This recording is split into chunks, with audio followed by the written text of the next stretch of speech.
Ciao ragazzi, benvenuti o bentornati nel mio canale. Nel video di oggi vi farò vedere come collegare un interruttore di accensione e spegnimento, il classico interruttore rosso e verde on-off, direttamente nel nostro banco da lavoro.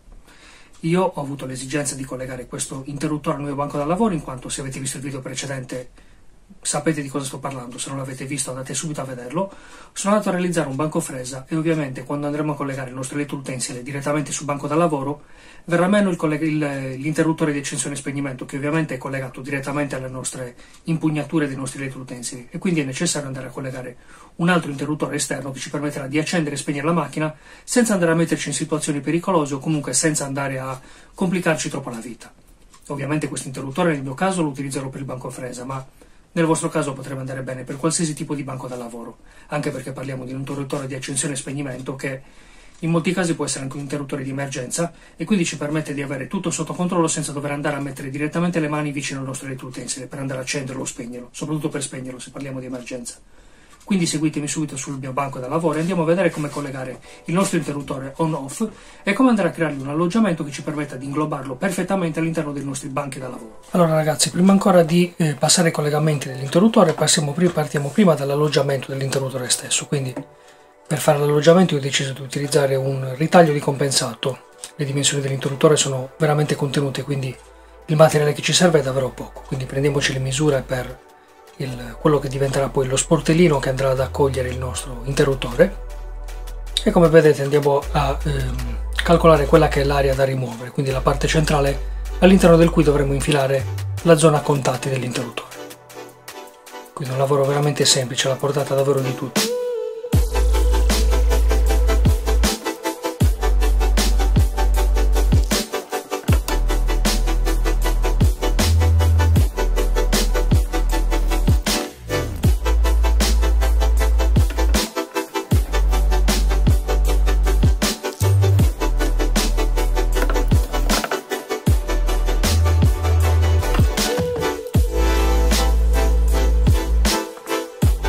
Adesso, aiutandomi con il Dremel, andrò a rimuovere quella che è la parte centrale, quindi a fare questo quadrato.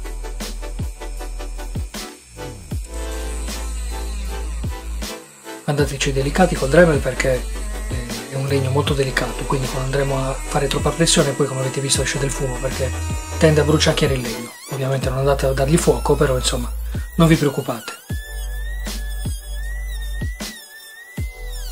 Ed ecco qui, adesso ovviamente il Dremel poi arriva fino a un certo punto, per quanto il compensato sia sottile, comunque la punta del Dremel non arriva diciamo agevolmente da trapassarlo tutto, quindi ci creiamo attraverso, almeno io mi sono creato attraverso la punta di questo avvitatore i segni nel perimetro di quello che è il foro, e andiamo a replicare quello che abbiamo fatto da un lato anche dall'altro.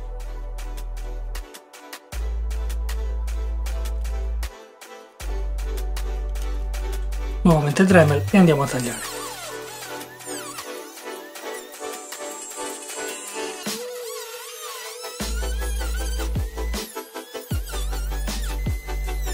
Come sempre i miei lavori sono sempre degli spunti di riflessione per voi, quindi non ho la verità in tasca. Se avete delle idee diverse o migliori, ovviamente sarò anche felice se volete condividerle con me, di valutare i vostri lavori e magari prenderne spunto per il futuro. Ecco qui, andiamo a rimuovere. Quindi facendo una leggera pressione e poi andiamo a rimuovere gli eccessi attraverso l'impiego di una lima, vedete.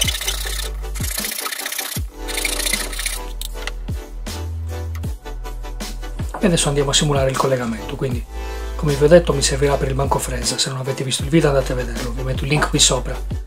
Come avete visto il banco fresa è un banco basculante, quindi ci permette di essere richiuso abbassando il ripiano attraverso l'impiego delle cerniere, e le cerniere le userò anche per collegare questo sportellino, perché deve essere basculante anche quello per ridurre ovviamente lo spazio al minimo, ma alla fine del lavoro vedrete cosa sto dicendo, insomma. Adesso andiamo a fare i lati di quello che è il nostro alloggiamento per l'interruttore, quindi utilizziamo sempre il compensato.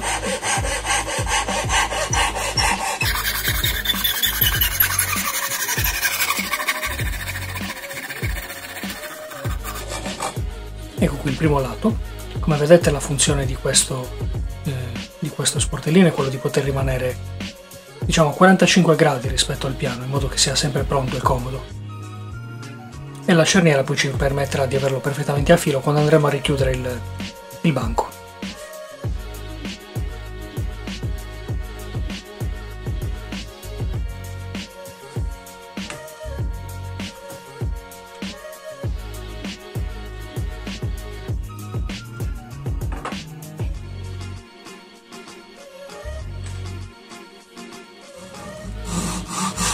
Nuovamente con la riova andiamo a rimuovere quello che è la parte in eccesso e manteniamo semplicemente quello che è la parte che ci serve. Come vedete ha un lato a 45 gradi e un punto dritto a 90, un angolo a 90 gradi. Quello ci servirà appunto per dare il blocco, lo stop al nostro interruttore quando il piano sarà in orizzontale, quindi il piano sarà aperto.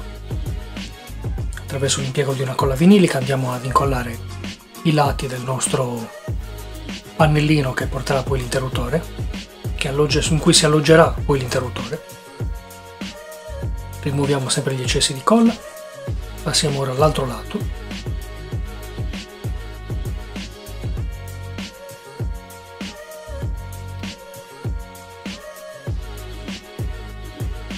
Ecco qui. E adesso attraverso l'impiego di una sparagrafe, sparachiodi, insomma sparapunte, chiamatela come preferite, andiamo a sigillare definitivamente i lati del pannello con la mascherina frontale. Facciamo un inserimento di prova.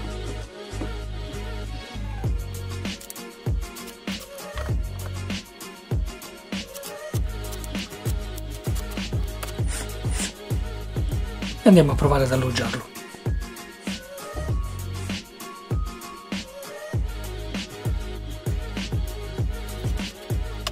E adesso andiamo a fare il collegamento. Per il collegamento ci serviranno una presa, appunto una spina, una presa, due cacciaviti e del cavo elettrico. Ovviamente prendetelo di buona sezione.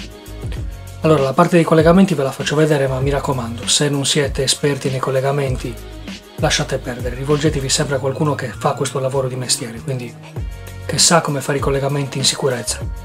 Per quanto vi dico che è un lavoro abbastanza semplice, abbastanza intuitivo, come vedrete. Fase neutro in ingresso, fase neutro in uscita. Però, ripeto, se non siete sicuri, se non avete mai fatto questi lavori, pensateci bene prima di farli. Comunque non si scherza con la corrente, così come non si scherza neanche con gli elettroutensili, quindi i seghetti, il banco sega, la fresa. Però, qui parliamo di corrente elettrica, quindi do per scontato che sappiate di cosa sto parlando e come si collega un interruttore. Io ve lo faccio vedere per completezza, però valutate voi se siete in grado di farlo o no. In grado di farlo in sicurezza, ovviamente.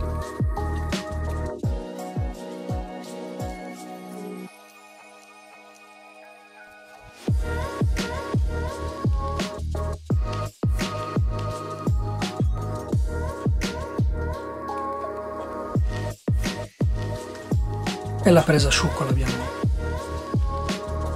collegata ai cavi.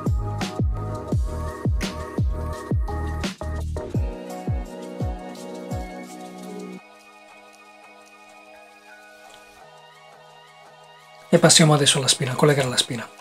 Il meccanismo è praticamente lo stesso. Questa sarà la linea in ingresso che prenderà appunto la corrente, volgarmente chiamata così, dalla presa che abbiamo sul muro, nel mio caso una ciabatta, e l'altra invece farà uscire la corrente su cui collegheremo poi il nostro elettroutensile.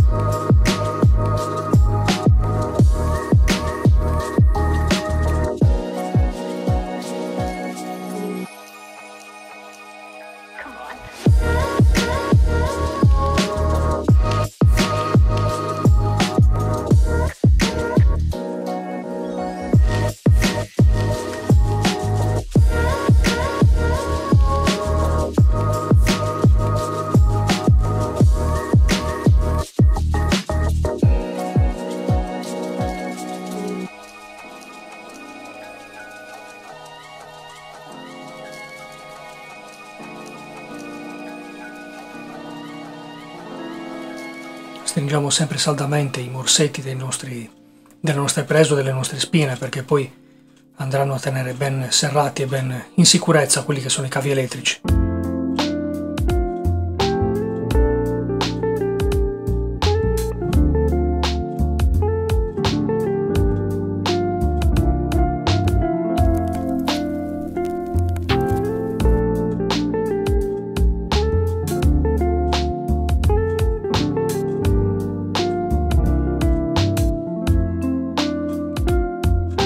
E adesso che andiamo a richiudere anche questa spina, andiamo a collegarli direttamente, quindi passiamo di sotto e andiamo a collegarli al nostro interruttore bipolare. Ecco qui.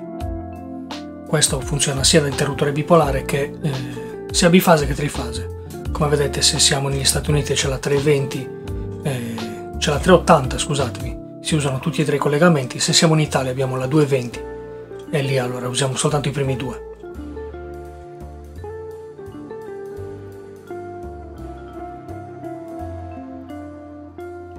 Ecco, come vedete, fase e neutro collegati. Quando comprate questi interruttori trovate anche gli schemi elettrici per il collegamento, quindi non ve lo faccio vedere perché non avrebbe nessun senso. Quindi abbiamo l'ingresso e questa è l'uscita.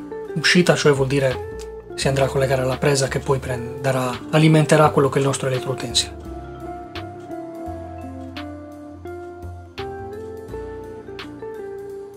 Come vedete entra nero ed esce nero, entra blu. Nel mio caso esce rosso perché non avevo un cavo azzurro, non avevo più cavo azzurro, quindi ho usato il cavo rosso, ma voi cercate di usare i colori sempre uguali. Comunque non cambia niente, blu o rosso in questo caso. Potete usare anche dei capicorda se vi sentite più tranquilli nel collegamento. Io l'ho infilato direttamente lì nel morsetto, però potete usare dei capicorda e fate il lavoro ancora più pulito di quello che ho fatto io.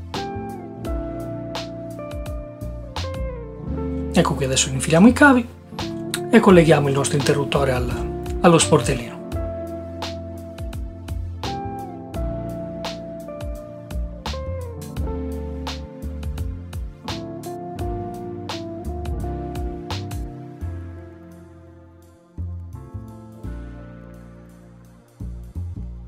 Adesso andiamo a passare i cavi all'interno di insomma, io ho usato dei pezzi di canalina. Questo perché ovviamente, come vi ho detto, deve essere basculante e quindi andare a fissare il cavo l'avrebbe tenuto in posizione aperto o chiuso lo sportellino. Invece io voglio che sia oscillante. Adesso vi farò vedere cosa intendo. Quindi colleghiamo il primo e colleghiamo anche il secondo, in modo che siano morbidi, possano scorrere all'interno della nostra canalina.